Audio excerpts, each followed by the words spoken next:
आकाशवाणी देहरादून से प्रस्तुत है प्रादेशिक समाचार। पहले मुख्य समाचार। मुख्यमंत्री पुष्कर सिंह धामी ने देहरादून में लगभग 226 करोड़ रुपए की विभिन्न विकास योजनाओं का लोकार्पण और शिलान्यास किया। कहा ये योजनाएं आने वाले समय में देहरादून के विकास में मील का पत्थर साबित होंगी। प्रदेश में लोकसभा सामान्य निर्वाचन 2024 की तैयारियां जोरों पर। अपर पुलिस महानिदेशक ने कानून व्यवस्था को लेकर उत्तर प्रदेश और हिमाचल प्रदेश के अधिकारियों के साथ बैठक की। राज्यपाल लेफ्टिनेंट जनरल गुरमीत सिंह ने फिजियोथेरेपी के क्षेत्र में प्रामाणिक शोध और अनुसंधान किए जाने की जरूरत पर जोर दिया। और ऋषिकेश कर्णप्रयाग रेल लाइन का कार्य अगले वर्ष यानी वर्ष 2025 तक पूरा होने की संभावना। नमस्कार, समाचारों के साथ मैं योशिता पांडे। अब समाचार विस्तार से। मुख्यमंत्री पुष्कर सिंह धामी ने आज देहरादून और मसूरी के लिए लगभग 226 करोड़ रुपए की विभिन्न विकास योजनाओं का लोकार्पण और शिलान्यास किया। इस अवसर पर श्री धामी ने कहा कि ये योजनाएं आने वाले समय में देहरादून जिले के विकास में मील का पत्थर साबित होंगी। उन्होंने कहा कि सरकार ने मातृशक्ति को स्वरोजगार से जोड़ने के लिए प्रदेश में मातृशक्ति अभिनंदन समारोह आयोजित किए। इसमें विभिन्न विकास योजनाओं का भी शिलान्यास किया गया। प्रदेश में आगामी लोकसभा चुनाव को शांतिपूर्ण और निष्पक्ष ढंग से संपन्न कराने के लिए पुलिस बेहतर सुरक्षा व्यवस्था करने में जुटी है। इसी क्रम में आज अपराध एवं कानून व्यवस्था के अपर पुलिस महानिदेशक एपी अंशुमान ने अंतर्राज्यीय सीमाओं के जिलों में से लगे राज्यों उत्तर प्रदेश, हिमाचल प्रदेश और राज्य के अधिकारियों के साथ महत्वपूर्ण बैठक की। इस दौरान अपर पुलिस महानिदेशक ने चुनाव के दौरान निष्पक्ष और शांतिपूर्ण चुनाव कराने के लिए आपसी समन्वय पर जोर दिया। बैठक में जनपद, थाना, चेकपोस्ट स्तर पर व्हाट्सएप ग्रुप के माध्यम से आपस में जुड़े रहने को कहा गया। साथ ही अंतर्राज्यीय बैरियरों पर सीसीटीवी कैमरे लगाने, 24 घंटे संयुक्त चेकिंग, आपसी समन्वय से फोर्स की तैनाती सहित सूचनाओं के त्वरित आदान प्रदान करने का निर्णय भी लिया गया। इसके साथ ही सीमावर्ती जिलों के आपराधिक और असामाजिक तत्व जो चुनावी प्रक्रिया में बाधा उत्पन्न कर सकते थे, उनकी सूची का आदान प्रदान करते हुए उन पर निरोधात्मक कार्रवाई करने पर सहमति बनी। वहीं अवैध मादक पदार्थ, शराब, शस्त्र और कैश की तस्करी रोकने के लिए संयुक्त रणनीति बनाने पर चर्चा की गई। इसके अलावा सोशल मीडिया पर सतर्क दृष्टि रखते हुए अफवाहों व कानून व शांति व्यवस्था प्रभावित करने वाली सूचनाओं का आपस में समय से आदान प्रदान करने का निर्णय भी लिया गया। प्रदेश में आगामी लोकसभा सामान्य निर्वाचन 2024 की तैयारियां जोरों पर हैं। चुनाव की तारीख घोषित और आचार संहिता लगने से पहले सभी जिलों में तैयारियां अंतिम चरण में हैं। आज अल्मोड़ा के जिला निर्वाचन अधिकारी विनीत तोमर ने बताया कि चुनाव की तैयारियां पूरी हो चुकी हैं। पत्रकारों से बातचीत में उन्होंने कहा कि 85 वर्ष से अधिक उम्र के मतदाताओं को पोस्टल बैलेट से मतदान करने की सुविधा दी जाएगी।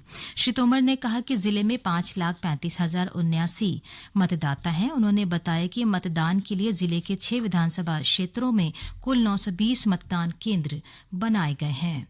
7,000 के आसपास है। 5 हमारे ट्रांसजेंडर वोटर्स हैं। टोटल हमारे 920 पोलिंग स्टेशन हैं, जिसमें 820 पोलिंग स्टेशन लोकेशंस हैं और 6 विधानसभाएं हैं। हमारी जनपद की पूरी तैयारी हो चुकी है। जो हमारी टीमें बनाई जानी थी, जो एफएसटी एसएसटी रहती है, उनका हम गठन कर चुके हैं। उनको पर्याप्त ट्रेनिंग हम करा चुके हैं। तो जब भी इलेक्शन अनाउंस होता है, हमारी पूरी मशीनरी काम करने की तैयारी की स्थिति में है। चुनाव के मद्देनजर जिले को 95 सेक्टर और 23 जोन में बांटा गया है। 158 पोलिंग पार्टियां मतदान से 2 दिन पहले और 762 पोलिंग पार्टियां 1 दिन पहले भेजी जाएंगी। मतदान के लिए कुल 6,182 कर्मचारियों को चुनाव ड्यूटी पर तैनात किया गया है। आगामी लोकसभा चुनाव में मतदाताओं की 100% भागीदारी सुनिश्चित करने के लिए चुनाव का पर्व देश का गर्व और मेरा पहला वोट देश के लिए अभियान के तहत प्रदेश में जागरूकता कार्यक्रम आयोजित किए जा रहे हैं। इसी कड़ी में स्वीप टीम खेल प्रतियोगिता, स्लोगन, चित्रकला, नुक्कड़ नाटक और अन्य चुनावी गतिविधियों के जरिए राज्य में मतदाताओं को मतदान के प्रति जागरूक करने में जुटी है। चंपावत निवासी स्नेहा पांडे पहली बार मतदान करने को लेकर काफी उत्सुक हैं। उन्होंने सभी नव मतदाताओं से आगामी चुनाव में 100% मतदान करने की अपील की। आप सभी को मेरा प्रणाम। मेरा नाम स्नेहा पांडे है और मैं चंपावत जिले की निवासी हूँ। इस साल मैं पहली बार इलेक्शन में वोट देने जा रही हूँ और मैं बहुत खुश हूँ कि मैं लोकतंत्र को मजबूत बनाने में अपनी भागीदारी देने जा रही हूँ। आप सभी से मेरा निवेदन है कि आप भी आगामी लोकसभा निर्वाचन 2024 में अपना वोट अवश्य दें और सशक्त सरकार बनाने में अपनी भागीदारी दें। जिस भी व्यक्ति की उम्र 18 साल या उससे ऊपर 1 जनवरी 2024 तक हो गई है, वो अपना वोट अवश्य बनवाएं। चंपावत निवासी अन्य मतदाता भी स्थानीय बोली में लोगों को मतदान के प्रति जागरूक करने में जुटे हैं। मैं चंपावत जिले रहने वाली छूं और आपको सबू से मेरा निवेदन छू कि आगामी जो चुनाव होने लोग वो मैं आपको 100% वोट दिया, आप भागीदारी जरूर निभाया।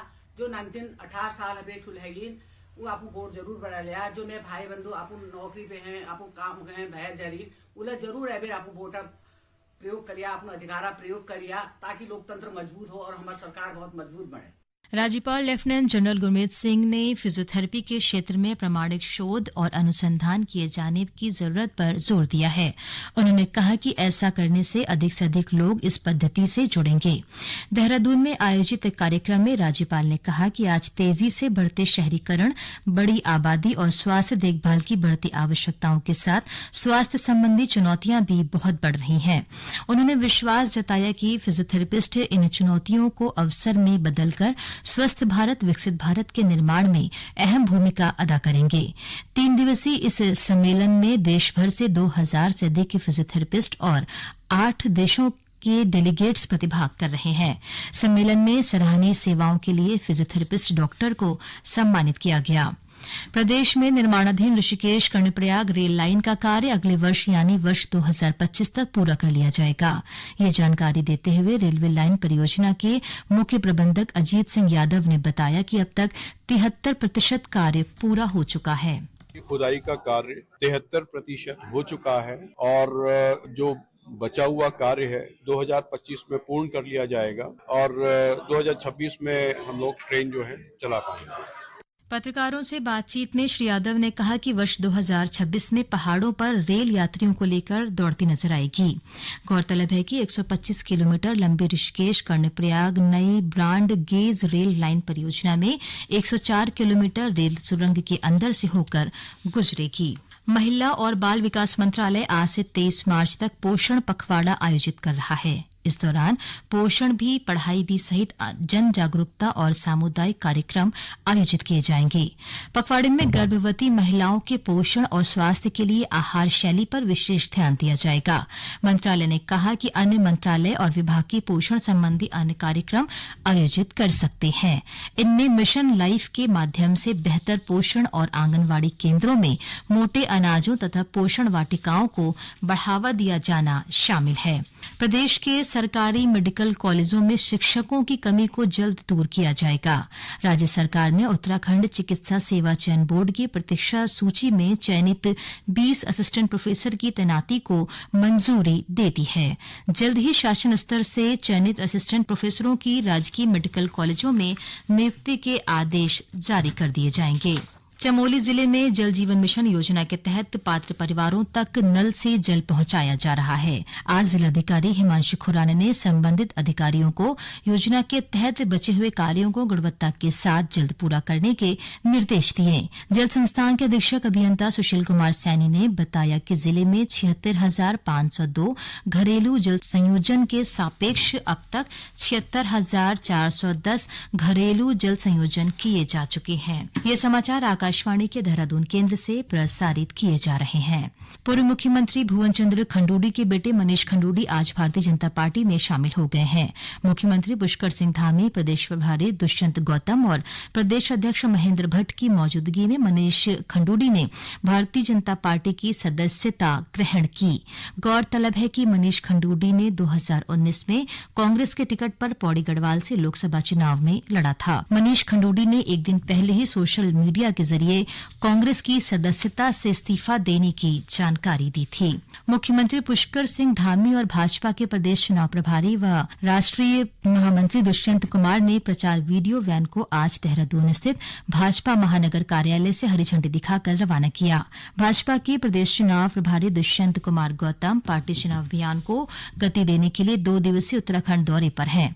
इस दौरान वे टिहरी और हरिद्वार लोकसभा क्षेत्रों की चुनाव प्रबंध समिति और संकल्प पत्र अभियान के तहत कई वर्गों के साथ बैठकों में हिस्सा लिया।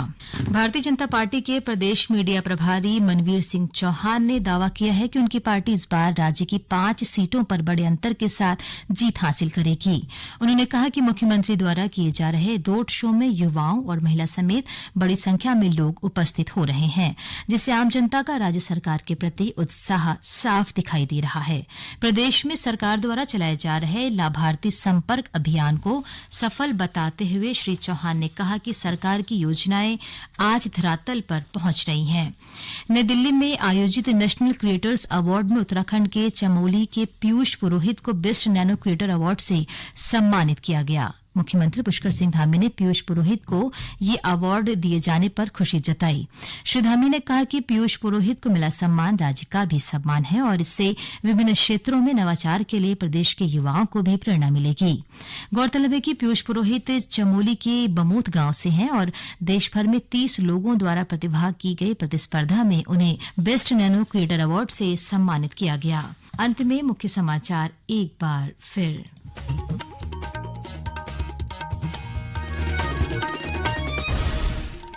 मुख्यमंत्री पुष्कर सिंह धामी ने देहरादून में लगभग 226 करोड़ रुपए की विभिन्न विकास योजनाओं का लोकार्पण और शिलान्यास किया। कहा, ये योजनाएं आने वाले समय में देहरादून के विकास में मील का पत्थर साबित होंगी। प्रदेश में लोकसभा सामान्य निर्वाचन 2024 की तैयारियां जोरों पर। अपर पुलिस महानिदेशक ने कानून व्यवस्था को लेकर उत्तर प्रदेश और हिमाचल प्रदेश के अधिकारियों के साथ बैठक की। राज्यपाल लेफ्टिनेंट जनरल गुरमीत सिंह ने फिजियोथेरेपी के क्षेत्र में प्रामाणिक शोध और अनुसंधान किए जाने की जरूरत पर जोर दिया। और ऋषिकेश कर्णप्रयाग रेल लाइन का कार्य अगले वर्ष यानी 2025 तक पूरा होने की संभावना। इसके साथ ही प्रादेशिक समाचार का ये बुलेटिन समाप्त हुआ। नमस्कार।